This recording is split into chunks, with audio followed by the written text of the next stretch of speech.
Maintenant, dans l'Afrique ancestrale, il y avait un ancêtre qui a bel et bien existé, connu sous l'appellation du nom de Dubissé. Donc, il veut dire baptisé. Donc, dans les Bibles actuelles classiques, on le nomme Enoch. Enoch a vécu son expérience, il est sorti de son corps physique, c'était dans l'Afrique ancestrale, il est sorti de son corps physique avec quelques entités. Il est allé dans le monde spirituel et là-bas, on l'a intronisé, on l'a initié, il a vu des choses qui devaient se passer plus tard dans le monde réel, c'est-à-dire dans le plan visible. Et on va voir la description de ce qu'on va lui montrer, de ce qu'on lui a dit à cette époque-là. Et c'était avant la dérive des fragments des continents. Dans Origine, dans Bible, Origine chapitre 5, au verset 35, il est dit ici, c'est-à-dire les entités, montrèrent à Dubissé comment un groupe de Bamuloloma, dans les Bibles actuelles classiques, on les appelle les anges. Les anges, ce n'est pas les vrais noms, c'est les Bamuloloma. Les apôtres aussi, on peut les nommer Bamuloloma. Donc, comment un groupe de Bamuloloma déchus, Mungulanais, c'est-à-dire anges déchus, dont Bamuloloma Mungulanais, couchait avec des animaux en introduisant l'hybridation, donc les démons et démones. Je m'arrête d'abord là et ensuite j'entre en profondeur. Pour ceux qui ont déjà dû voir les films comme Hercule, Xena la guerrière, les séries Xena la guerrière, ainsi de suite, le générique commence, on vous dit que cette histoire s'est produite au temps des dieux. Dans la mythologie des dieux, il y avait des déesses, ainsi de suite.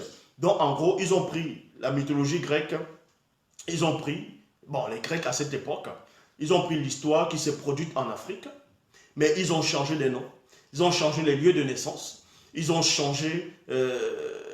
presque tout changé, toute une histoire. Ils ont essayé d'embellir cela. C'est pour ça que quand on montre les dieux grecs dans les films, vous pensez que c'est tellement beau, on montre Zeus avec l'éclair, il lance la foudre, ainsi de suite. Vous voyez Athéna, la démone, et vous-même, les chevaliers du Zodiaque, dans les chevaliers du Zodiaque, ils ont repris cela. On parle d'Athéna, on parle de Hadès, on parle de Poséidon. Vous pensez que c'est beau, c'est gentil, c'est bien dessiné. Même Disney a repris la sirène des eaux, ainsi de suite. Mais ce sont des démons. Ce sont des esprits qui ont existé. Mais maintenant, c'est-à-dire elles avaient un corps physique à un moment donné dans l'histoire. Donc c'est cette histoire ici que je vais parler. Et je suis la seule personne dans l'histoire de l'humanité qui donne autant de révélations. Je répète ici dans Origine, chapitre 5, au verset 35. Il est dit ici, dans les entités, montrait à Dubissé comment un groupe de Bamuloloma Bungulanais, dont les anges déchus, ont couché avec des animaux. Donc, ils ont couché avec des animaux, des mammifères sur la terre. Et c'était avant la dérive. À cette époque, il n'y avait que des noirs sur la terre. Il n'y avait pas encore le grand métissage. Donc, le déluge n'avait pas encore eu lieu. Le déluge n'avait pas eu lieu à cette époque-là. Et cette époque, on vous dit, il y avait un groupe de Bamuloloma Bungulanais, dont des anges déchus du 3e ordre. Je répète ici. Parce que les anges déchus, dans le groupe des anges déchus, donc ceux qui ont suivi Satan, le Mundima Bobé, le mauvais esprit, il y avait 3 groupes d'anges. Il y a le premier ordre, le 2e ordre et le 3e ordre. C'est différentes classes, différents ordres de manifestation d'arrivée et de puissance. Donc le 3e ordre, dans le groupe des Bamuloloma Bungulanais qui ont suivi Satan lors de sa rébellion et de sa chute, c'est ceux-là, le 3e groupe, qui sont venus sur terre, qui se sont matérialisés. Ils ont eu des rapports sexuels contre nature avec les bêtes de la terre. Avant d'avoir des rapports sexuels avec les femmes noires, femmes noires non initiées de la ligne de Ponguissé, ils ont d'abord eu des rapports sexuels avec des animaux de la terre. Donc, les mammifères marins, certaines espèces d'oiseaux et des animaux, ainsi de suite. Et c'est là où l'union de cet accouplement a donné naissance à ce que vous appelez les démons. Les démons. Donc, dans la langue douala ancien, le nom démon, c'est Bidjedje. Bidjedje. C'est comme ça qu'on dit les démons. Donc, ces démons-là avaient des corps physiques. C'est pour cela que vous allez voir les Bandam Bodima Moutima Bobé dans les démons en forme de bouc, les satyres, vous allez voir les centaures, les minotaures, vous allez voir toutes sortes d'abominables, des abominations qui se commettaient à cette époque. C'est pour cela qu'on vous dit ici, dans Origine 7, au verset 1, à cette époque précise, virgule, un groupe de Bamololoma Bungulanais, dont ange déchu parmi la troupe de Satan, le Mundima Bobé, le mauvais esprit, émané du monde spirituel, influence spirituelle, occulte, qui, après avoir introduit l'hybridation avec les animaux, il y a virgule. Donc, premièrement, comme j'ai dit, les tout premiers enfants des anges déchus, dans du troisième ordre, c'était on nomme les démons. Mais beaucoup de faux pasteurs, qui se disent pasteurs, révérends, bishop, maréchal, apôtre, prophétesse, et même certains historiens, ou qui veulent un peu toucher le monde de la croyance, vont vous dire que quand les anges déchus ont chuté, c'est eux qui sont devenus des démons. Non, les anges déchus, ce sont les anges déchus, ce ne sont pas des démons. Un ange qui a chuté ne devient pas un démon. Un ange déchu reste un ange déchu, reste néanmoins une sorte d'ange.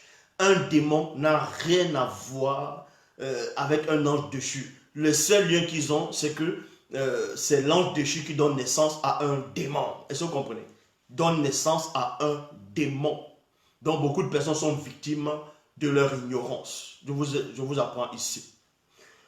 Et on vous dit ici dans Origine chapitre 7 au verset 16. Origine 7 verset 16. Ceux qu'on appelle démons et démones sont le fruit de l'hybridation issue de l'union entre les Bamololoma Bungulane, dont anges déchus, et les animaux de la terre. Il y a point. Ces derniers avaient des corps physiques avant le grand cataclysme. Et c'est à cette période que l'annihilation de leur corps fut complètement exécutée. Il ne restait que de simples esprits errants, connus après le déluge sous le nom de démons. Donc, démons, mauvais esprits, esprits impurs, esprits diaboliques, esprits maléfiques, qui sont eux aussi la cause de tous les maux de la terre. Dans Daniel, chapitre 3, verset 1 à 2, dans la Bible, il dit, pendant la deuxième année de son règne, Ekoto, c'est qui Ekoto? Ekoto, bon, vous devez comprendre que dans cette époque, Ekoto, c'est la couronne, donc un roi qui porte la couronne, c'est ça Ekoto. Mais maintenant, Ekoto peut aussi dire le chapeau, donc porter un chapeau. Mais là, ici, c'est Ekoto. Ekoto, c'était qui? Ekoto, c'était un grand roi puissant, initié à cette époque. Vous allez l'appeler sous le nom de Nebuchadnezzar, ou bien Nebuchadnezzar. Vous avez dit qu'il était, que c'était un Irakien, vous avez donné peu importe. Non. Ekoto, le roi Nebuchadnezzar, c'était dans l'Afrique ancestrale, c'était un noir. Et c'était un Sawa. Et on vous dit ici, fit un rêve. Point. Il fut troublé, qui en perdit le sommeil. Verset 2. Il ordonna de convoquer des devins, magiciens, sorciers, enchanteurs, afin qu'on lui révèle ce qu'il a rêvé. Daniel chapitre 5, au verset 8. Donc, vous apprenez qu'à un moment donné, il y avait le roi de Babylone, dans Djambela Mundi. C'est comme ça qu'on disait Babylone. Le mot Babylone, dans la langue originelle, c'est Djambela Mundi, dans la porte de l'esprit. Maintenant, de quel esprit? De quel esprit on fait allusion de cette porte-là? C'est cette porte-là qu'on a fermée quand les non-initiés, à une époque, avant la grande dérive, ils ont construit une grande pyramide. Donc, déjà, ceux qui se disent kémites, ils sont là, ils vont parler, ils vont dire égyptiens, ils veulent ressembler. Vous savez c'était qui les vrais égyptiens? Vous savez comment on dit? Ils sont là, ils sont fiers, kémites. Dites-moi comment on dit pyramide dans votre langue. Dites-moi comment on dit le mot pyramide dans vos langues. Avant de venir ouvrir la bouche et vous la parler. Dites-moi comment on dit pyramide dans vos langues. Vous allez sur Internet, les historiens, les soi-disant, les Européens, ils ont fait les propres recherches à eux. Ils vous disent que pyramide, ils donnent des noms, et vous prenez ça. Vous commencez à dire, ouais, nous sommes des kémis. Mais expliquez donc comment on dit pyramide dans vos langues. Vous pensez que dans l'Égypte antique, le mot pyramide, on disait pyramide? On ne disait pas pyramide. Les Égyptiens ne disaient pas pyramide quand ils construisaient la pyramide. Puisque pyramide, c'est une traduction. Ils ne disaient pas ça. Cette langue-là n'existait pas. Le mot pyramide n'existait pas. Pyramide dans la langue originelle que même les Égyptiens utilisaient, c'était Dikala ou Makala. Makala, maintenant qu'on va représenter les escaliers. Pyramide, c'est les escaliers. Les escaliers pour aller quelque part. C'est pour ça que celui qu'on appelle Tindi, quand il allait à Mésopotamie, il a fait un rêve. Il a vu une échelle, selon les versions. Il a vu un escalier qui montait. L'escalier qui donnait au monde spirituel. C'est ce que les non-initiés ont voulu faire en fabriquant la pyramide. C'était un symbole.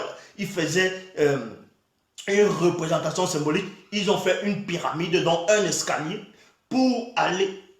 Et dans l'escalier, vous savez que quand vous faites des escaliers, derrière l'escalier, il y a souvent la cave, on cache des choses. C'était ça la pyramide.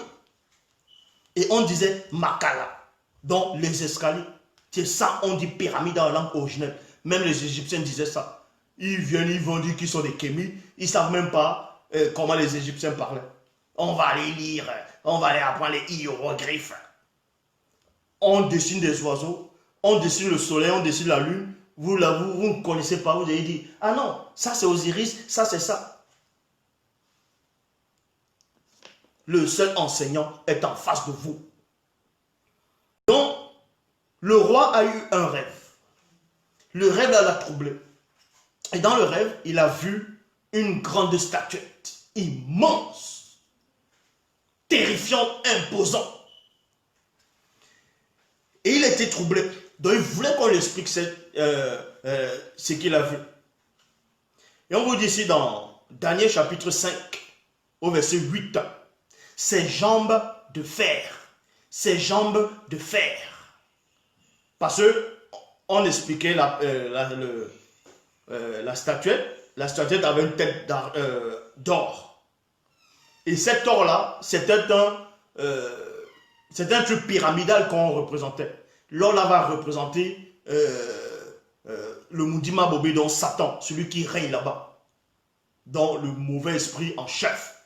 C'est ce qu'on va représenter l'or. C'est ce qu'il essaie de représenter encore maintenant. Donc, dans Daniel 5, verset 8, il est dit, ses jambes en fer. Et le fer là va représenter les anges déchus du troisième ordre. Parce que ceux qui font les Jeux olympiques, quand vous jouez, parce que oui, dans la langue douala, on dit makala. Ne pas confondre makala, les beignets, qu'on mange les beignets haricots avec le paf, la bouillie. Mais le makala là, c'est en fonction de la conversation, dans l'initiation, le makala qui représente la pyramide. Donc vous comprenez ici, même pendant les Jeux olympiques, pendant les Jeux olympiques, on vous montre comment, quand quelqu'un remporte, il prend la médaille d'or. Vous voyez, c'est la médaille d'or qu'il prend d'abord. C'est-à-dire le premier, c'est la médaille d'or. La médaille d'or. Et ensuite, il y a d'autres médailles qui viennent après. L'argent, le bronze, ainsi de suite. Mais dans ce que le roi, lui, a vu ici, il a été subjugué. Donc, il a vu les différents aspects de fer. Il voit. Donc, vous comprenez ici, dans Daniel chapitre 5 au verset 8, ces jambes de fer. Dans le fer qui est le plus bas dans le royaume de Satan, c'est-à-dire parmi la troupe de Satan, parmi les anges déchus les anges déchus qui ont chuté avec Satan, donc ils sont partis avec Satan. Il y avait les anges déchus qui vont représenter l'argent. Donc, d'autres vont représenter le bronze, d'autres le fer. Et c'est ceux qui représentent le fer qui ont couché avec les femmes noires de la lignée de Pongise qui ont porté un métissage, mais c'est toujours eux qui ont d'abord couché avec les mammifères, les animaux qui ont donné naissance aux démons. Donc, ses jambes de fer dans les anges déchus du troisième ordre et ses pieds à moitié de fer et moitié en terre cuite, en terre cuite, en terre cuite, dans l'argile. L'argile maintenant va représenter la race des démons. Pourquoi? Parce que le fer, puisque dans le rêve, la vision, le rêve de ce roi-là, il a vu les jambes de fer.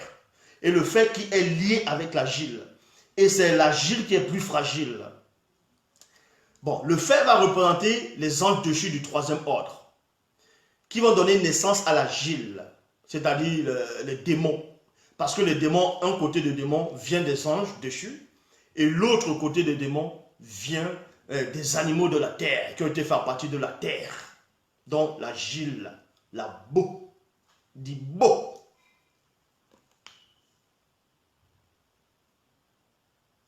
Donc toute la race de démons du quatrième ordre. Donc les démons font partie du quatrième ordre dans le royaume de Satan. Le tout premier démon est issu, donc c'est là où vous comprenez que le tout premier démon est issu des anges déchus du troisième ordre.